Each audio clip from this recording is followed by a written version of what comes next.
while, just a moment. Can I ask you guys something, because I'm pretty nervous? Just to breathe with me, you know? One deep breath. Thank you. Well, I come from a good family.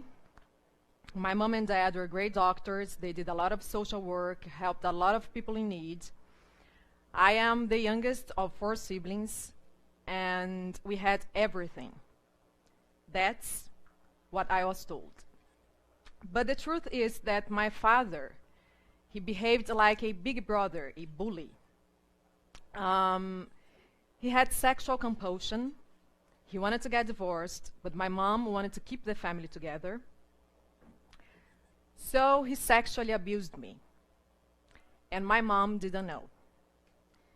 The result was I had my life stolen by a disease that today is the major cause of disability, according to the World Health Organization. I had depression, social phobia, compulsion, etc., etc., etc. And for you to have a clue how bad I felt, picture right now the most important person to you in the world. This person dies suddenly. Imagine the mourning feelings, the pain for losing someone you love so much. I felt them all the time, but no one had died. So that's why at the age of 12, I started drinking and smoking to relieve those painful feelings, because I didn't know anything else I would do. And when I tried to talk to the adults, hear what they told me. You have everything. Children in Africa have nothing to eat, so you have to think positive, value life. You're so lucky, pray. And then I felt more guilty and ashamed of myself for feeling bad and not having enough willpower to change that. And I wish I were anyone but me. So I pretended that everything was fine. So at the age of 17, all I wanted was to be normal, to fit in. And I didn't have energy to brush my teeth. They are very white, but you know.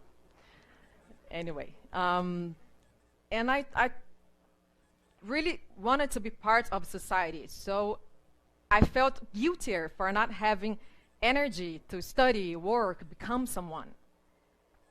And then, when I was in college and I listened to people making plans, talking about career and the future, and now all the plans, traveling, all I wanted was to die.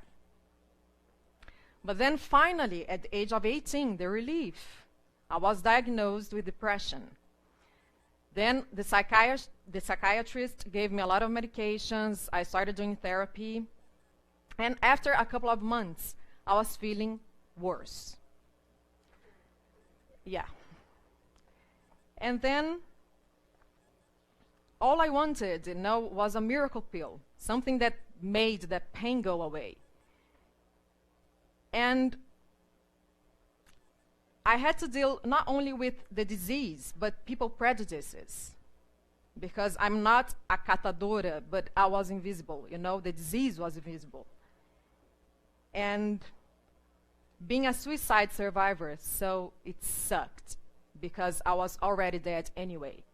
All I wanted was to kill that pain.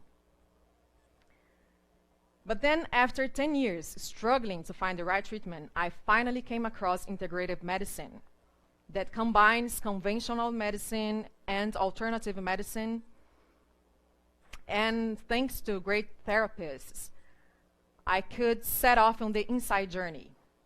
And then I found out that all the craziness that my mind went through weren't at all because of my father's abuse.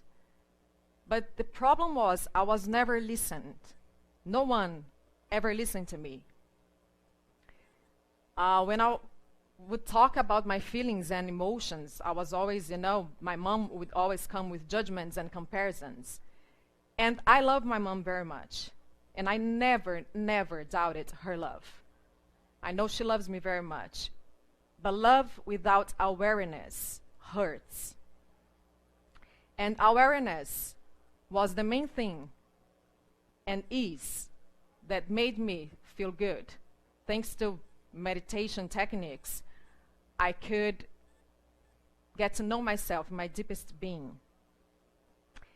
And then that's why I found it, what can anything else I could do in my life. I founded an NGO to help people and to try to lessen society prejudice and stigmas on mental disorders. And depression became a great master. So, if you have a mental disorder, because it's very common nowadays, 1 in 4 of us will have something, set off on your inside journey. And if you are normal, you should also set off on your inside journey. Because people, in a society where 1 billion people go hungry every day, while 1/3 of the food is wasted, something is pretty wrong. And listening tonight, all the other speakers, everything comes down to one thing: awareness. If I'm aware, you are aware, he's aware, then we can change the world, we can save the planet, we can, cure us all. Thank you for listening.